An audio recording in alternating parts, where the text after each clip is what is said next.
Just ahead, it's fun to step inside new construction, and this weekend you can do a little daydreaming right here in our community. Plus, the Rochester School District is reaching out to voters to try to get millions of dollars for new technology. And we have a timeline for when a proposed shelter for people experiencing homelessness could be built in Rochester. Your news at noon starts now. Live from your local news leader, this is KTTC News. Good afternoon, I'm Jess Abrahamson. First today at noon, Ukraine's president is in Washington, D.C. today to meet with lawmakers and President Biden. Volodymyr Zelensky's visit comes as Congress is weighing more assistance for Ukraine, while also trying to keep the federal government up and running. NBC's Bree Jackson has the latest from Washington. For the second time in less than a year, Ukrainian President Zelensky is back in Washington, hoping to convince Congress that supporting his country in the war against Russia is really a fight for democracy. His plea comes after meeting with world leaders at the UN this week, and 19 months after Russia invaded Ukraine. Ukrainian soldiers now are doing, at the expense of their blood, what the UN Security Council should do by its voting. They're stopping aggression and upholding the principles of the UN Charter. Lawmakers are considering more aid for his war-torn country. The Republican Party is divided. I don't support additional funding for Ukraine. My view is we need to, number one, take care of our folks first. Letting Putin win doesn't make any problem at home better, it makes it worse. Funding for Ukraine is one sticking point in spending talks. The White House has requested $24 billion in assistance for Ukraine. So far, that has not been included in House Republicans' proposals. Congress must reach an agreement by the end of this month or risk a government shutdown. Look, it's not September 30th. The game is not over, so we continue to work through it. A shutdown would be disastrous. A shutdown would be unnecessary. And make no mistake, a shutdown is certainly avoidable. The shutdown clock is ticking for lawmakers as the war in Ukraine rages on. President Biden and President Zelensky are scheduled to meet at the White House later today. In Washington, Bree Jackson, NBC News. Donald Trump is facing a lawsuit to block his name from the presidential ballot in Minnesota, and now he has a date in court. The Minnesota Supreme Court has scheduled oral arguments for November 2nd. A liberal group is trying to invoke the 14th Amendment insurrectionist ban. The post-Civil War provision has only been applied twice since the late 1880s, when it was used against former Confederates. The Constitution also doesn't outline how to enforce that ban. A big step forward in managing the use of marijuana in Minnesota. Governor Walz has appointed the state's first Office of Cannabis Management Director. Erin Dupree will start the role on October 2nd. She will be responsible for building the new state agency and for regulating adult use cannabis in Minnesota. Dupree is the founder of Lunacy Cannabis in Apple Valley. On August 1st, Minnesota became the 23rd state with legal adult use cannabis. Rochester Public Schools wants residents to vote yes to a technology referendum in November. The district is seeking approval for a levy of more than $10 million annually to improve district technology over the span of 10 years. This includes buying new computers, enhancing learning software, and improving cybersecurity. RPS says the tax impact would be an increase of $135 on average annually in property taxes. Superintendent Kent Pickell spoke to residents Wednesday night about the referendum. He says this plays a critical role in keeping the district financially stable. In the last few years, RPS has cut $20 million from its budget by eliminating jobs. We are getting much closer to where we can really say we have a sustainable financial strategy for the future and we're not cutting every year. I will say that if this referendum doesn't pass in November, we will be cutting another $10 million next year, for sure. And maybe more, depending on where some of the other variables play out. So there is a certain moment of urgency and importance in that. Voters will decide on the referendum on November 7th. You can learn more about the proposal on our website, kttc.com. Today we get to welcome back meteorologist Ted Schmidt. He had an amazing adventure in Alaska that he'll tell us more about in just a little bit. The weather here, though, feeling like nothing where you were vacationing. It's, vastly different, a different season. I mean, we were kind of in fall mode in Alaska, a little cool, a little damp, pretty much the entire time, but kind of what you expect when you're in the Gulf of Alaska or in the Panhandle this time of the year. For us here closer to home, it is a very sunny and warm day, very summer-like. We are just a couple days away from the official start to astronomical fall, the equinox, but boy, it still feels like we are in August for all intents and purposes at this hour. 76 right now at the studio. As we look outside with our Lewis Donato camera, light winds to the south, 2.62, air pressure is steady. Across the map, some 70s and low 80s already. Rochester 78, it's 75 in Mason City, 81 in Dodge Center. So we're pretty much matching the numbers we've had at this hour the past couple of days. High clouds coming in from the west. There are some showers hugging the Missouri Valley rather. They are moving toward the Mississippi Valley actually, but kind of falling apart initially, but we will see at least some of that rain tomorrow, even more of that, quite a bit more, much better chance anyway on Saturday. Allergy report moderate for some things, but still high for dust. It's the highest one right now on that report. And the almanac, the typical high this time of the year is 70. Once again, we're well above the seasonal average. Sunset at 7:10. Look for highs around 80 today. A lot of sunshine, a little bit of a southeast breeze around 12 miles per hour. Last of the 80s, I think, for most of us. Next couple of days look a little cooler and more unsettled. Good news is that means rain, and we are going to talk about some rain chances in the weekend outlook in just a few minutes, Jess. We do need that rain. We do. Thanks, Ted.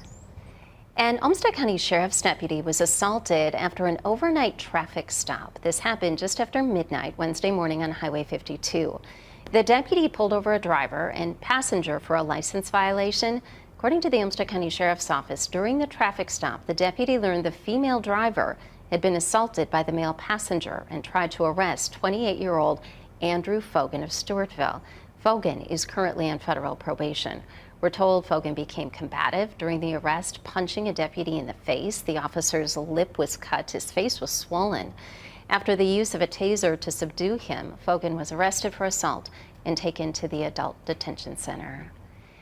We've heard a lot lately about a controversial plan to turn a Rochester apartment complex into an emergency shelter for people experiencing homelessness. Now we're learning more about the timeline for this project. The Olmsted County Housing and Redevelopment Authority has applied for a $10 million grant from the State Department of Human Services. If approved, that would cover most of the $12.5 million project. The residences of Old Town Hall property on East Center Street would be used for the Housing Stability Center. The county will learn in December whether the grant application is approved. If it is, construction could begin in the fall of next year, and the shelter could open in the summer of 2025. A heads up for anyone who loves to visit Oxbow Park. Zolman Zoo will be closed for 2 weeks for boardwalk replacement. The closure is scheduled to start this coming Monday and will last through Friday, October 6th. The boardwalks connecting various exhibits are going to be replaced with new asphalt trails designed to be more accessible. The Nature Center, hiking trails, and exhibits outside of the zoo will remain open during the closure. We have some talented builders and designers in our community, and some of their handiwork is on display in our area this weekend. We're going to take you inside one of the beautiful houses on the Rochester Area Builders Fall Showcase of Homes. That's next. It's fun to dream about a new beautiful home, and you can find a lot of inspiration at the Rochester Area Builders Fall Showcase of Homes. Our Darian Letty is taking us inside one of the spectacular houses you can tour this weekend. Somehow this house is even more beautiful on the inside. Oh my gosh, this is so incredible. The white, the natural light, it's just kind of really invigorating and is really waking me up. So I am actually joined here with Ashley Derby. She is the interior designer for the builders who made this incredible house. How are you doing? I'm good. How are you? I'm great. Thanks so much for doing this with me. So you guys are builders, but you also do interior design and stuff like that. So tell me exactly what you guys kind of do when you work with people who are building. So I work with all of the clients, and I do all of the selections with them. So we start with the interior design, of course, and then from there we visit all of our showrooms and suppliers and basically put their inspirations in play.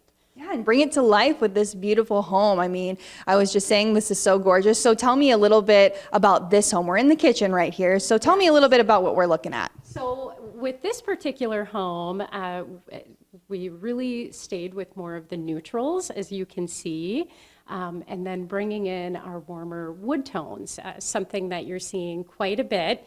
And truthfully, I think this is one of those styles that is quite timeless and we'll continue to see for quite a while. Yeah, absolutely. I love the addition of the wood. It kind of just makes the space like really natural feeling, like next to the white. It's gorgeous. Let's head over here to the dining room. This chandelier is absolutely gorgeous. Yes, yep. So, and this is WT Lighting. So they supply all of our light fixtures. And again, just really fitting into the style of the home and also just adding a fun pop.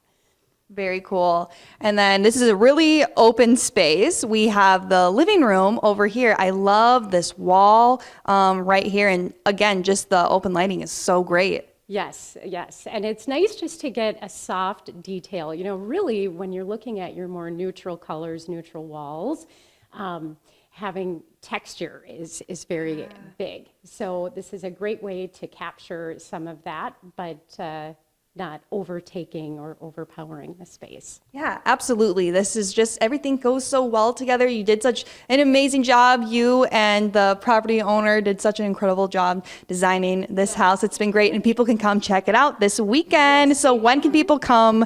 And are you guys going to be here too? So we are going to be here this Saturday and Sunday from 11 to 5, both days. All right, Ashley, thank you so much for talking with me. Oh, thank you. Yes, you guys, it's been so fun talking to people at this event and checking out the houses. It's happening this weekend. We've got all the information online. Just go to our website, kttc.com. I'll send it back to you guys. Such a beautiful property. Thank you, Darian. And Ted, during one of Darian's reports during our morning news, she showed us the exterior of this home, a big, beautiful fire pit area. This could be a great night to use that. It would be a perfect night. Yeah, we're still in summer mode right now. The weekend looks a little different, though. We are going to see clouds, eventually rain, and eventually a taste of fall in our temperatures. The latest in your 7-day forecast is coming up after our market report.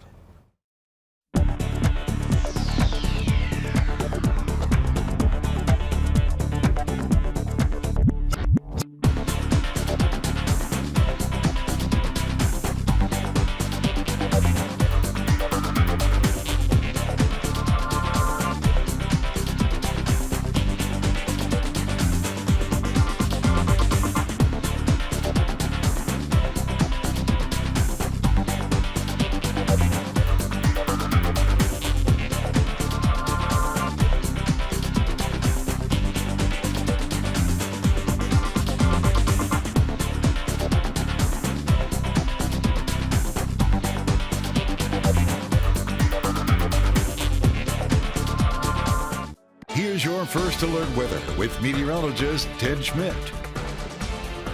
It is great to have meteorologist Ted Schmidt back with us today. We're going to see some pictures from his Alaskan Odyssey in just a little bit. First, he's going to tell us about another beautiful day. Another beautiful day. It makes 3 in a row that we're reaching the 80s. Jasper, just a couple degrees away from doing that already. And we're enjoying a day of sunshine once again. As much as we would like to say we're going to see some showers, those are in the weather picture, but not today. We're looking live outside with some of that sun showing up, but even some colors. If you look closely, you see some array of colors from Austin and Rochester with the fall foliage beginning to show up a little bit. That's our Louis Donato live camera. We were in the 80s yesterday. We dipped briefly into the 50s this morning, and from there, with all that sunshine, the fog has lifted, and we're back into full summer mode at this hour. 78 Rochester at this hour. It's 79 in Albert Lea, Mesa City 75, 77 in Decorah. Keep in mind that 70 is the 30-year climate average. That's the typical high for this time of the year, so we're blowing right past that again, holding on to summer, even though technically, yes, we are in astronomical summer, but the average for this time of the year is a little bit cooler than this. 78, dew point 56, pretty comfortable stuff. East winds 10 miles per hour. Air pressure is steady. We have showers to the west, kind of fizzling out as they move into the area on the backside of high pressure, but eventually the storm system generating these showers will work its way in our direction. Its front will sag southward. It'll serve as the focus. Rain chances moving forward. Best chances will be on Saturday. We may even see a couple of brief showers ahead of that tomorrow. Very sparse Friday afternoon activity, but Saturday looks to be the best day for us. 78 right now in Rochester, 77 in St. Cloud, Wausau in the mid-70s. Behind that front, there are some more fall-like numbers, 70, just shy of 70 anyway in Pure, and 62 in Minot. So warm sunshine today, showers, a couple thunderstorms, especially over the weekend. Maybe a brief shower tomorrow, but mostly Saturday and even Sunday. And then next week, more seasonable warmth. We're talking about 60s and low 70s, not the 80s in the coming days. In fact, for many of us, this may be the last 80-degree day of the foreseeable future. But right now, future track looking at some sunshine today. Hint of a southeast breeze around 10 or 12 miles per hour. Daytime highs, low 80s. Tonight, dipping back into the 50s. Showers trying to work their way in. Not much success, really, initially. We'll see gathering clouds, filtered sunshine tomorrow. Slight chance of maybe a brief shower or two in the afternoon and the evening. Not much there. But we move into late tomorrow night and eventually Saturday morning. A decaying line of showers and thunderstorms is expected to come into the area. That will give us at least a chance of rain in the morning. A larger batch comes in along that approaching front, regenerating and then migrating into the area by Saturday evening. Severe weather risk attached to that. So looking at maybe a level 1 risk from the Storm Prediction Center. That's large hail and some wind gusts. Rochester, Austin, level 1 of 5. And higher risk of level 2 around Fairmont, Algona, even Mason City and Northwood. So look at rain for some storm chances early and late Saturday and some leftover showers into Sunday, maybe even into wee hours of Monday behind that storm system. The rainfall amounts looking fairly promising, up to ½ inch, up to maybe as much as an inch in the next 3 or 4 days with those weekend showers. So keep your fingers crossed. We'll do what we can to make that happen. Otherwise, looking at sunshine today, 80 southeast winds, 5 to 15 miles per hour. Partly cloudy tonight, 56, another mild night. Jess said she's calling it its ideal bonfire weather if you have the opportunity. Time to do that. 76, a stray shower tomorrow. Not a terrible day for bonfires. The rain chances are pretty sparse tomorrow evening. Temperature still pretty mild. And then looking at a southeast breeze, 10 to 15 miles per hour. Mid-70s across the map tomorrow with just filtered sunshine. 7-day forecast, showers, some thunderstorms, a couple of rounds perhaps on Saturday. Light, brief showers on Sunday. And then maybe just a couple of hit or miss shower chances next week with temperatures very seasonable in the 60s and low 70s in the foreseeable future. But it was definitely cooler in Alaska. It was cool and damp. We knew this time of the year that's how it would be, and I was definitely prepared for it while dressing for the occasion at all times. But we had the sunniest day of our time when we went north of Skagway. We rented a car, went up into through the mountains, the big mountain passes up there, and went to Yukon territory. And this is the Yukon Suspension Bridge. It's something like 70 or 80 feet above the river there, and is quite just a beautiful scene with the mountains in the background and the gorgeous raging river beneath. Did you look over the edge? Oh yeah, we went over the bridge too. It was really cool. It's a very sturdy bridge. I wasn't too worried about that. And then this is early on. This is when we were in Anchorage. Kara and I, we were celebrating our 20th anniversary. This is the whole trip was all about that, and we certainly had a great time. And this is when we were in Anchorage. There's a huge mural there painted on a building. It was kind of cool for that. And then here's the Mendenhall Glacier. You see that on the left. And on the right, there's a nice waterfall from some of that snow melted for the mountains. And it's just a beautiful scene. The water kind of a greenish color, and the icebergs produced by that glacier are kind of a bluish color. You see that all around from those glaciers. Just a really cool thing all around. Just amazing scenery. Jess. Absolutely beautiful. An epic adventure to mark 20 years of marriage. Yeah. I'm glad you guys got away and had a great trip, and I'm glad you're back. Yeah, it's good to be back in the swing of things. Back to summer. Yeah, thanks for sharing the pictures, Ted. There are new details in the manhunt for a Minnesota murder suspect in Indiana, including the arrest of a woman authorities believe helped him. We'll be right back. Convicted killer Alec Murdaugh has pleaded guilty to nearly 24 federal fraud and money laundering charges. In court this morning, Murdaugh said he wanted his son to see him take responsibility for his actions. Murdaugh was a personal injury lawyer who was accused of stealing millions of dollars from his clients. The judge signed and accepted the plea agreement. Murdaugh faces up to 30 years in prison for these crimes. He's already serving 2 life sentences for the 2021 murders of his wife and son. An update in the court case against the Madeline Kingsbury murder suspect. The rescheduled omnibus hearing for Adam Fravel is now set for Friday, October 13th in Winona County. That hearing was originally set for tomorrow. This is going to give both sets of attorneys an opportunity to make pretrial motions and other requests. And here is the latest on that massive manhunt for a Minnesota murder suspect mistakenly released from jail in Indiana due to a clerical error. An investigation, an internal one, is underway as police are now asking the public for any information that will lead to his recapture. NBC's Kathy Park joins us from Indianapolis with the latest.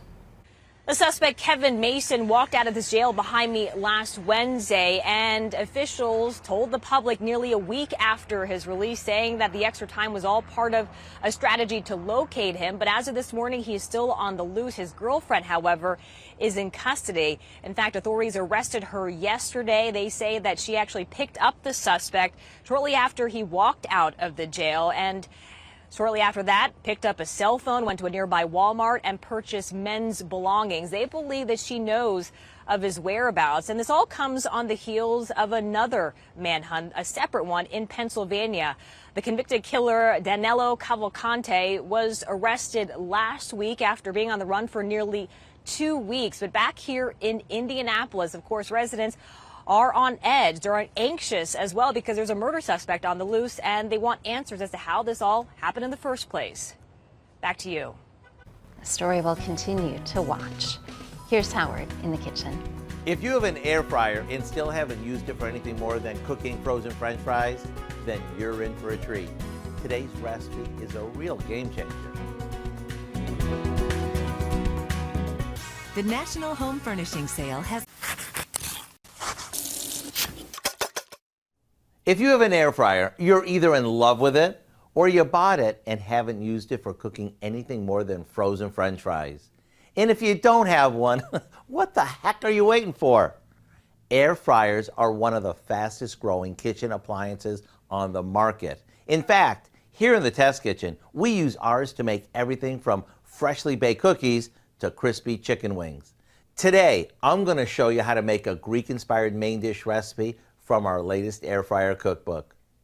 Here we have some boneless, skinless chicken thighs that we marinated in a mixture we made by combining some olive oil, lemon juice, garlic, oregano, and a little salt and pepper. Now, we place the chicken in an air fryer and set the timer. As it cooks, the hot air swirls around the chicken, browning the outside while keeping the inside super juicy. Once it's done, we finish it with some sliced Greek olives and crumbled feta. Not only is this fast, but like with all recipes cooked in the air fryer, you can place the basket in the dishwasher, so cleanup's a breeze. The recipe for our Greek Isles roasted chicken is online now, just in time for dinner this week. I'm Howard in the Mr. Food Test Kitchen, where today we found an easy air-fried way for you to say, ooh, it's so good. Kind of feels like the Greek Isles around here, Ted, with Right. this late summer sun. It is, yeah. It's very comfortable out here, Jess. Very summer-like, and yeah, a little bit above average of those temperatures. But of course, we're keeping in mind that it is technically still astronomical summer. We're not quite to the equinox yet, but generally by this time you begin to have a little more of a flavor of fall in the air. We eventually will have some of that moving forward, and more importantly, we even eventually have some rain chances moving into the weather picture. That'll happen over the weekend. But today, so far, a very balmy Thursday as we look outside with our Lewis Didaldo camera. 79. The current temperature right now here at the studio, dew point 58, a little bit of a south breeze, 7 miles per hour. Across the map, mainly readings close to 80. It's 81 already down in Austin, Rochester 78, and 75 in Mesa City. We have a thin layer of clouds drifting, just filtered sunshine, but nothing too thick. Showers to the west are holding off for now. Those may creep into the weather picture as early as tomorrow afternoon or evening. Just a very sparse opportunity there. Much better chance over the weekend itself, though. Again, 80 degrees expected high temperature today, so tack on another couple degrees. That's sunshine, the southeast breeze around 12 miles per hour. Ted's Trivia, how many officially recognized constellations are there? We're talking outer space here. How many are there? We will have that answer coming up in just a few minutes, Jess. Quite a few of them, Yeah. whichever answer is correct. Thank you, Ted. A new prediction is showing an alarming trend when it comes to gas prices. First, here's a look at one of the stories you can see just after us on Investigate TV Plus. Next time on Investigate TV Plus, rare access inside the Drug Enforcement Administration. In my 20 years with DEA, this is the most deadly drug that I've seen. See efforts to track down counterfeit prescription pills laced with fentanyl. Plus, a family claims a patient died unnecessarily after being placed on a do not resuscitate order without their knowledge. I said, you don't understand, she's not capable of signing a DNR. What our investigation revealed about dozens of other patients. Check your calendar, appointment book. Get ready to shell out even more cash when heading to the gas pump. Our Ag Day Minute has the latest. I'm Michelle Brook with today's Ag Day Minute, coming to you from our studios in Kansas City. We told you earlier this week about higher gas prices. Now a warning, they could go even higher. Goldman Sachs predicts oil prices will average $100 a barrel a year from now. The investment banking giant citing Saudi Arabia's aggressive supply cuts is the reason. Brent crude, the world benchmark, currently sells for around $94 a barrel. $100 a barrel would be bad news for drivers who are already experiencing pain at the pump. Amazon says it plans to hire 250,000 workers and boost employee pay ahead of the holiday season, while Target said it plans to add 100,000 seasonal workers in line with last year's hiring. And despite inflation, those higher gas prices and the resumption of student loan repayments, Deloitte says U.S. retail sales are expected to remain resilient. It's calling for a growth in holiday sales, albeit at a slower rate. And Kraft is voluntarily recalling roughly 83,000 cases of individually wrapped Kraft Singles American. According to the statement from the company, a thin strip of the individual film may remain on the slice after the wrapper's been removed. Kraft Heinz says that they could pose a choking hazard. It characterized the problem as a temporary issue with one of its wrapping machines. It says the problem has been fixed. For more Ag News, watch Ag Day weekdays on this station or anytime at agweb.com. Ag Day Minute. Here's your first alert weather with meteorologist Ted Schmidt. Certainly feels like summer outside. We have some blue sky, warm sunshine. The current scene from Lake Pepin along the shoreline of Lake Pepin from Lake City. That's our Lewiston auto camera. Temperatures there are approaching 80 degrees. We too at Rochester will enjoy another dose of 80-degree warmth. It'll be 3 days in a row for us in that range. And even before that, we were in the upper 70s earlier this week. So it's been a long stretch of summer-like warmth. Not extremely unusual for September. Of course, we are technically in astronomical summer for another day and a half. At 1:50 in the morning on Saturday, we've officially transitioned to fall. That'll be the autumnal equinox, but really, we're above average of these temperatures. Typically, it'd be around 70 this time of the month, but we were in the 80s yesterday. Temperatures this morning started out in the upper 50s. We had some fog, as you can see here. It's gone, and now we're enjoying a day of quiet, mellow sunshine. 78 Rochester, 81 in Dodge Center, Mason City. Got the cool side. They have really thick fog this morning. It is cleared off, but it's a little cooler there. 75 and 79 in Winona. Here in the Med City, dew point 56. Pretty comfortable stuff. Not much mugginess. East winds at 10 miles per hour. Air pressure is steady, and yeah, we're in the upper 70s on our way to about 80 or the low 80s. We have some showers building to the west. They're going to kind of fall apart at first. This line of activity is being triggered by an approaching front, an area of low pressure also with that from the west. That will be serving as the focus of more rain chances for us, something we really do need, and that'll happen mainly over the weekend time frame. So timing is not perfect, but at this point you can't be picky with when you get the rain. We'll talk about that over the weekend in the coming days. But for now, it's a sun-filled Thursday, the second to last full day of astronomical summer. 78 very similar here in Rochester, 80 in Waterloo, Wausau 76, but 60s behind that front door northwest. Sunshine today, then showers, and even some Saturday thunderstorms, even a bit of rain on Sunday. And that storm system quieter for next week, but definitely more seasonable. You're going to see those numbers and remind you that September is here and fall is right around the corner. So it's almost like they're following the calendar with these temperature changes. But right now, a quiet afternoon of sunshine today, temperatures in low 80s. Tomorrow, we'll have a few filtered rays of sunshine through some thin clouds. You can see here in Future Track, trying to kick off a sparse shower. I think the best chances will be late in the afternoon and evening. We'll see maybe a stray shower or two coming in from the south and east ahead of an approaching storm system. Then as the center of the system gets closer, we'll have a line of showers, decaying thunderstorms first thing Saturday morning. A break for a while. Another line of storms, perhaps some stronger activity developing late Saturday afternoon and evening, moving in our area after about 5 or 6 o'clock. So look for severe weather risk level 1 of 5 from the Storm Prediction Center for Rochester and Austin. To the west, you see slightly higher risk there with hail and some wind gusts in those late afternoon and evening storms on Saturday. Rain chances associated with all of that, though, Saturday and Sunday. Very sparse opportunities tomorrow and Monday. And as for rain amounts, we're looking at maybe half inch to as much as an inch. Hopefully some of this pans out, but right now there's at least a chance of decent rainfall. And our deficit now for the month already approaching 2 inches. That's just this month overall, and for the year approaching 7 inches of rainfall. Of course, an extreme drought, one of the driest years in decades happening now. And for the outlook for the next 10 days, a lot of 60s and 70s. So if nothing else, it'll feel more fall-like, and hopefully we'll get some of those fall-like showers as well. But sunny today, pleasant day, 80 with southeast winds 5 to 15 miles per hour. Tonight, partly cloudy, 56 degrees, a light breeze. And tomorrow, a little bit of southeast breeze, maybe a stray shower or two, especially late afternoon, evening, with some filtered sunshine and a lot of 70s on the map across the area. And 7-day forecast looking at those rain chances concentrated over the weekend, and maybe another round early Monday and maybe late next Thursday, with a couple of rumbles of thunder there well into the upcoming week. Ted's Trivia, how many officially recognized constellations are there? I have no idea. I'm going to go with A, 47. Actually, 88. Can you 88? name half of those? No. No, I was kidding. There are a lot. Yeah. There sure are. I can name like 5. Okay, well, you've got something to work on there. Right. Thanks, Ted. Mother Nature has been keeping us plenty warm this week, but before we know it, we will be turning up that thermostat again. There are some heartwarming efforts underway here to make sure everyone will stay warm in the months to come. Tom Overly has this story just ahead.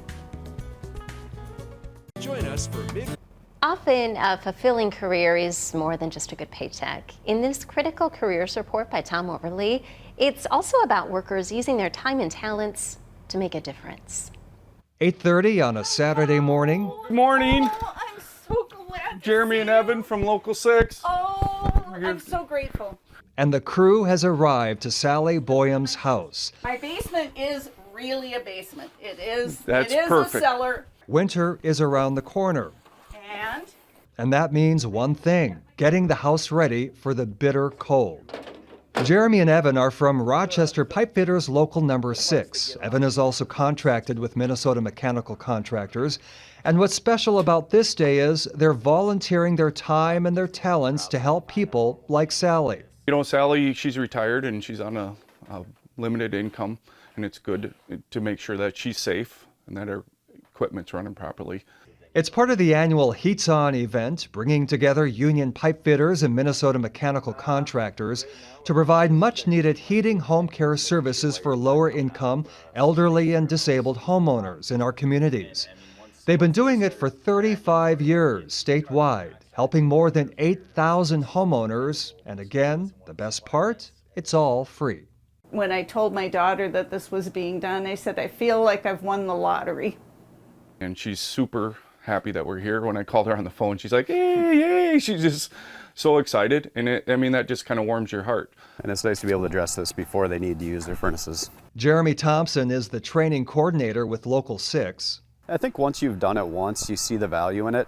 You meet a lot of these people that they don't have family, they don't have friends that can do this, and they cannot afford to have somebody come in and service their furnaces and make sure they're safe for the heating season. This day, Jeremy and Evan are part of a 10-member crew spread throughout Rochester, making sure to keep the program Heats On a free service for those who need it the most.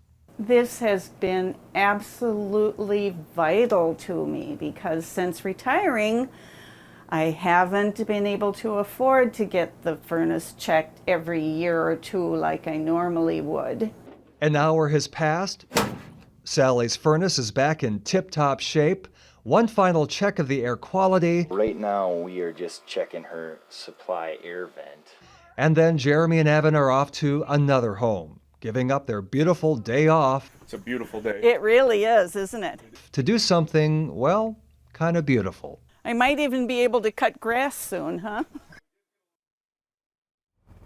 Local Union 6 joined with Three Rivers Community Action Partnership to seek out qualified homeowners who need heating assistance. And what's really cool, they come in the springtime to make sure you don't have any water problems from leaky pipes. You can find more on that part of the story on our website, kttc.com. As COVID-19 cases continue to rise across the country, some may be looking to renew their COVID vaccine. In the Rochester area, there are a number of options to help combat the latest strains of the virus. Olmsted County Public Health is providing vaccines for people who are uninsured or underinsured. You can schedule one by calling the agency. The county says to check with your insurance provider to see if you qualify. Also, the Minnesota Department of Health is providing at-home COVID tests. All you have to do is enter your information through its website, and those test kits will come in the mail. It is also recently been announced that the Biden administration will resume offering free at-home tests to American households. That will start Monday. We have more details on our website, kttc.com. Well, just ahead, a new Iowa attraction you really do have to see to believe. And then stay tuned for Investigate TV Plus. Today on Investigate TV Plus, we go inside a government lab to see efforts to combat the opioid crisis, specifically fake pills laced with fentanyl. Plus, agents explain how dealers are attracting teenagers through social media. It's big. The so-called world's largest watermelon has been delivered to Riverside Park in Muscatine, Iowa. This is 40 feet long, 16 feet tall, and weighs 1,600 pounds. The sculpture was delivered by a Canadian Pacific Railroad flat car to its new and permanent home. This is a local project. It was painted by an area artist, and thanks to donations from 15 different groups, no taxpayer funds were used to bring that to Muscatine. And Ted, that's not too far from where your mom lives. So the next time you go visit her, you have a special attraction to check out. I guess so, yeah. I think it was just early this year we drove through Muscatine on the way home on a detour from the highway. Sent us through Muscatine, and it doesn't happen very often. It's just a little bit farther south than the interstate, but it was, I know where. Yeah, what to look for now. Maybe get a selfie with the family. I was just going to say, I can see the selfie now. Ted and the giant watermelon. Yeah, it'd be a lot of fun. Something to do. Another thing to check out when we're down there. Weather today, check out that warm sunshine. You need those sunglasses this afternoon. Warm summer day, 80 degrees this afternoon. Winds to the southeast around 12 miles per hour. And looks like we're going to be looking at some mild weather the next couple of days, but there will be increasing rain chances, especially Saturday. That looks to be the wettest day of the next few, with a couple of rounds of thunderstorms possible, a little bit of rain on Sunday, and then fall-like temperatures next week. Thanks, Ted. You can join Cammie Raisler from Midwest Access at 4. We'll see you tomorrow. Providing up-to-date air quality metrics.